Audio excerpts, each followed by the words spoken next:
प्रधानमंत्री नरेंद्र मोदी के सिंगापुर दौरे की खबर के साथ प्रधानमंत्री नरेंद्र मोदी सिंगापुर दौरे के आज दूसरे दिन पर वहां पर हैं। सिंगापुर के संसद भवन में आज प्रधानमंत्री मोदी का राजकीय स्वागत भी किया गया। उस वक्त की तस्वीरें हैं, उन्हें गार्ड ऑफ ऑनर दिया गया। इसके साथ ही पीएम मोदी ने सिंगापुर के प्रधानमंत्री लॉरेंस वांग के साथ द्विपक्षीय वार्ता भी की है। इस दौरान दोनों देशों के बीच 4 समझौतों पर साइन हुए हैं। दोनों देशों के बीच सेमीकंडक्टर के क्षेत्र में सहयोग को लेकर समझौता हुआ है। दोपहर में प्रधानमंत्री नरेंद्र मोदी और सिंगापुर के राष्ट्रपति से भी मुलाकात करेंगे। साथ ही पीएम मोदी कई उद्योगपतियों और बिजनेस इंडस्ट्री के जुड़े हुए सीईओ से भी मुलाकात करेंगे। आज शाम को पीएम मोदी नई दिल्ली के लिए रवाना हो जाएंगे। 3 तस्वीर आपके सामने, जहां पर देखिए प्रधानमंत्री नरेंद्र मोदी को गार्ड ऑफ ऑनर दिया गया। दूसरी तस्वीर वहां पर तमाम जो उद्योगपति हैं, सीईओ, इनसे मुलाकात करते हुए प्रधानमंत्री नरेंद्र मोदी। और इसके साथ साथ आपको बता दें कि कुछ ही देर बाद प्रधानमंत्री नरेंद्र मोदी सिंगापुर के राष्ट्रपति से भी मुलाकात करेंगे। कई अहम समझौतों पर हस्ताक्षर हुए हैं। दोनों देशों के बीच द्विपक्षीय वार्ता हुई है। प्रधानमंत्री लॉरेंस वांग के साथ भी नजर आ रहे हैं प्रधानमंत्री नरेंद्र मोदी। एक तरफ सिंगापुर के प्रधानमंत्री, दूसरी तरफ भारत के प्रधानमंत्री, और हाथ हिलाते हुए एक दूसरे का अभिवादन स्वीकार करते हुए कुछ बातचीत हल्की फुल्की हुई। द्विपक्षीय वार्ता जो कि काफी महत्वपूर्ण थी, खासतौर पर सेमीकंडक्टर का जो क्षेत्र है उसको लेकर महत्वपूर्ण समझौते हुए हैं। और इससे पहले जब बुधवार को पीएम मोदी सिंगापुर पहुंचे तो उनका गर्मजोशी से स्वागत किया गया। सिंगापुर के प्रधानमंत्री लॉरेंस वांग ने पीएम मोदी का स्वागत किया। दोनों नेता गले भी मिले। पीएम मोदी के ढोल बजाने पर कलाकार उस धुन पर नाचते नजर आए। भारतीय समुदाय के लोगों ने पीएम मोदी को भगवा रंग का गमछा भेंट किया है। इस दौरान मोदी के बच्चे से बात करते हुए भी तस्वीर सामने आई है।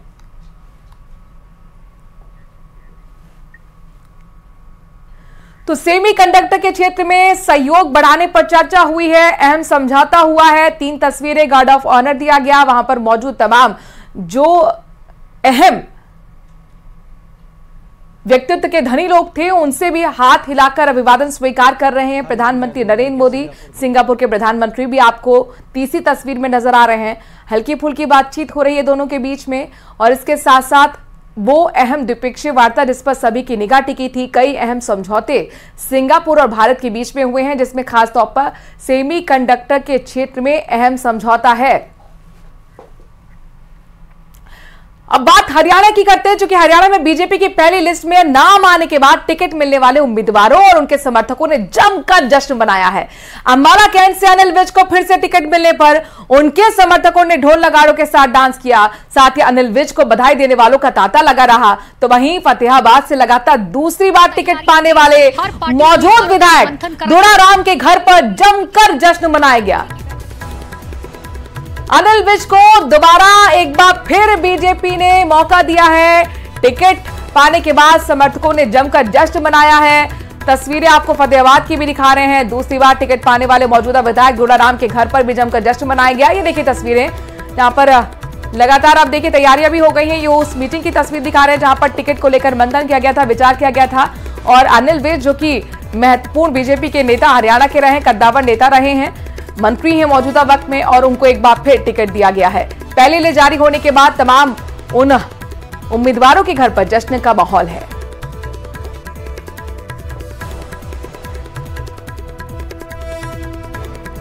और ज्यादा काम करेंगे, और ज्यादा लोगों का विश्वास जीतेंगे, और ज्यादा पार्टी को आगे लेके जाएंगे, और ज्यादा मेहनत करेंगे। काम किया है, काम करेंगे, ही मेरा मुख्य नारा रहा है और मैंने काम करके दिखाया है। लेकिन जो हाईकमान फैसला करती है, हाईकमान फैसला करती है, मुझे सोच समझ के फैसला लिया है, तो मैं हाईकमान जो फैसला करती हूँ स्वागत करता हूँ। और यहाँ से कमल के फूल खिलेंगे फतेहाबाद जिले से। और जनता इस बार फिर आपको मौका देती है, बड़ा कार्य क्या रहेगा जी? तो इस इलाके में बड़ा भारी विकास करवाया है मैंने। गाँव के अंदर से खेतों का रास्ता, खाल के रास्ते, कॉलेज बनाना, और जो भी काम अधूरे रहे उसको फिर से आने वाले टाइम में फिर से सरकार बनेगी और फिर से तीसरी बार सरकार बनेगी हरियाणा में। और यहाँ से फिर से जो विकास की कमी रही है उस विकास को पूरा करेंगे।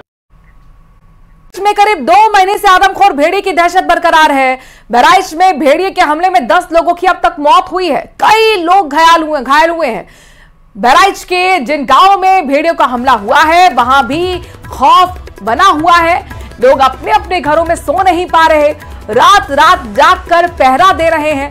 पुलिस भी गश्त में जुटी है। सिर्फ बहराइच ही नहीं, यूपी के कई जिलों में इस समय जंगली जानवरों के हमले से लोग खौफजदा हैं।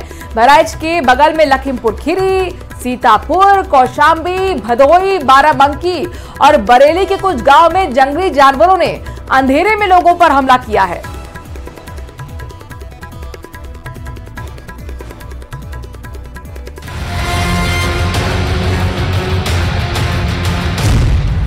यूपी की सियासत में भेड़िए की एंट्री।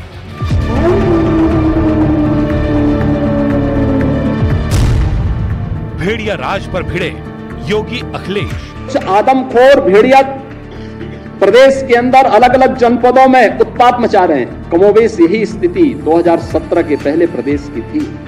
सरकार ही नहीं बता पा रही कि आखिरकार बच्चों को कौन उठा ले जा रहा है। सरकार ही कंफ्यूज है। भेड़िए पर सियासी भिड़ंत। पुराने रिकॉर्ड उठा करके देख लीजिए, किसी और को भी माफिया कहा जाता है। उस समय कितनी तबाही मचाए हुए थे, किसी से छुपा हुआ नहीं। और इनके भी एरिया बटे हुए थे वसूली के, कहीं चाचा, कहीं भतीजे। यूपी के बहराइच में आदमखोर भेड़िए की दहशत है। 45 गांव के 60,000 से ज्यादा लोग कई महीनों से डर के साए में हैं। लोगों को उनके डर से छुटकारा तो नहीं मिल रहा, लेकिन अब इस दहशत को लेकर सियासत जरूर शुरू हो गई है। आदमखोर भेड़ियों का हवाला देते हुए कल समाजवादी पार्टी के अध्यक्ष अखिलेश यादव ने सीएम योगी पर हमला बोला। आरोप लगाया कि भेड़िए की वजह से प्रदेश में लोगों की जानें जा रही हैं, लेकिन सरकार कोई काम नहीं कर रही। योगी सरकार को पूरा महकमा लगाकर लोगों की जान बचानी चाहिए।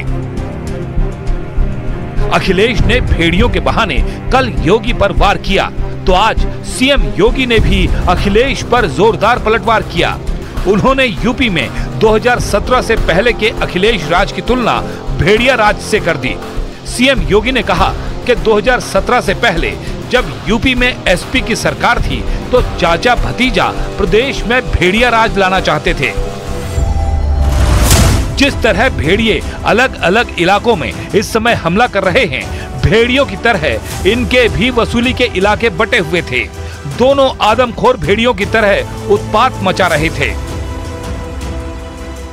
लोगों के जंगल से जो जानवर आ रहे हैं, जिसकी वजह से जान जा रही है। कई सौ किसान गरीब, उनकी जान गई है। हम लोगों ने मदद के लिए भी कहा सरकार से कि मदद करें इन परिवारों की, लेकिन कोई मदद नहीं की गई सरकार की तरफ से। और इधर सरकार ही नहीं बता पा रही कि आखिरकार बच्चों को कौन उठा ले जा रहा है। सरकार ही कंफ्यूज है। मैं देख रहा हूं ना इस समय कुछ आदमखोर भेड़िया प्रदेश के अंदर अलग अलग जनपदों में उत्पात मचा रहे हैं। और कमोबेश यही स्थिति 2017 के पहले प्रदेश की थी। ये लोग उस समय कितनी तबाही मचाए हुए थे, किसी से छुपा हुआ नहीं है। और इनके भी एरिया बटे हुए थे वसूली के, कहीं चाचा, कहीं भतीजे। महाभारत के सारे रिश्ते थे, सारे रिश्ते फेल हो जाएगा। महाभारत का दूसरा दृश्य वहां देखने को मिलता था, और वही दृश्य उस समय भी देखने को मिलता था। अरुण सक्सेना और संजय निषाद ने बहराइच में जिला प्रशासन और वन विभाग के अधिकारियों के साथ बैठक की और भेड़ियों को जल्द पकड़ने का भरोसा दिया। अभी रणनीति और नई बनेगी। जो रणनीति थी उसमें 4 पकड़े हैं। हाँ। अभी नए जो नहीं पकड़े जा रहे हैं उसको कोई नई रणनीति बनेगी। हर तरह से संभव हम लोग, सरकार हमारी जनता के साथ खड़ी है और हर संभव हम लोग प्रयास कर रहे हैं समस्या का समाधान। वन जीव संरक्षण अधिनियम में ऐसी व्यवस्था दी गई है कि कोई भी जानवर है तो पहले उसको भौतिक रूप से पकड़ा जाए। यदि नहीं पकड़ पाते हैं तो निश्चेतन करिए, आप रासायनिक उपायों का उपयोग करें, और आखिरी में यदि आपके पास और कोई उपाय नहीं बचता तो आप जो है इस पे फायरिंग के लिए रिसोर्ट कर सकते।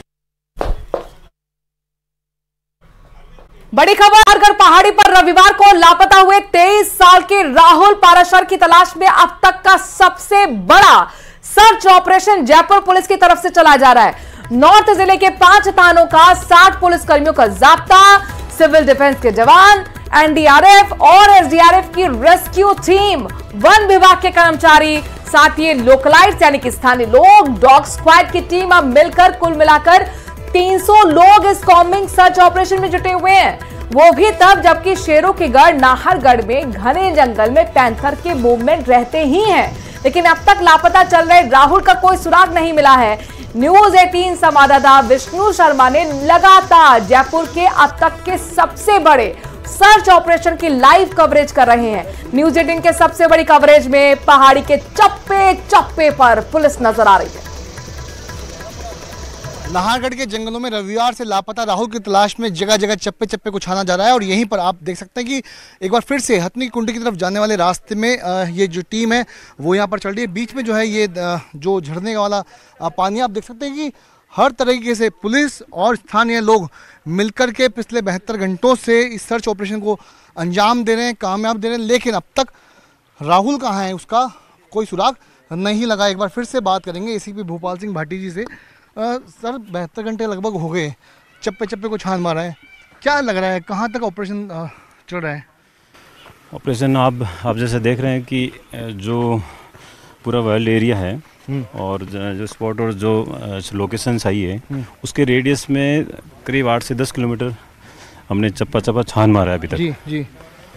अब आगे स्थानीय जो लोग हैं, चाहे वन विभाग के हों, जो गडरी हों, उनसे भी पूछ के भी हम चल रहे हैं कि कोई हिस्सा बच नहीं गया हो, तो उसी के अकॉर्डिंग में हम हेल्प लेके चल रहे हैं। दो टीमें बना रहे हो, क्रॉस एग्जामिन करो, मतलब क्रॉस हो रहा है वो सब कुछ टीमें आमने सामने होकर आ रही हैं, फिर भी कोई सुराग लग नहीं पाया राहुल का। हाँ, जैसा अभी देखा कि हमारी टीम जा रही है और सामने से भी एक टीम आ रही है, क्रॉस हुई है, तो एक जो छोटी छोटी पगडंडी है, बड़ी पगडंडी है, इसको हमने किसी को भी हमने छोड़ा नहीं है, एक को भी। अब वही अभी तक कुछ सुराग नहीं लगा है, लेकिन देखते हैं। फिर अब कहाँ चल रहे हैं बंदे यहाँ पर इस समय? अभी ये जो हथनी कुंड है उसके हम नीचे की साइड से जा रहे हैं, ऊपर का भी हमने सर्च किया है, और जो सामने जो विद्यानगर और जो बट्टा बस्ती की तरफ से नीचे से जो रोड आ रही है वहाँ से ऐसे जो बट्टा बस्ती भी अपने एसडीआरएफ टीम को लेके उन्होंने भी सर्च किया है। अब इस वजह से और देख लेते हैं। तो देखिए, ये जो पूरी टीम है अलग अलग जगहों से अलग अलग टीमें बना करके ट्रुप्स के रूप में पहाड़ी के अलग अलग इलाकों में उनको भेजा जा रहा है, ताकि किसी भी तरीके से राहुल कहाँ है उसका पता लगाया जा सके। राजधानी जयपुर से सटे इलाकों में एक बार फिर से झमाझम बारिश हुई, जिसके बाद पूरे इलाके में जल जमाव भी देखा गया।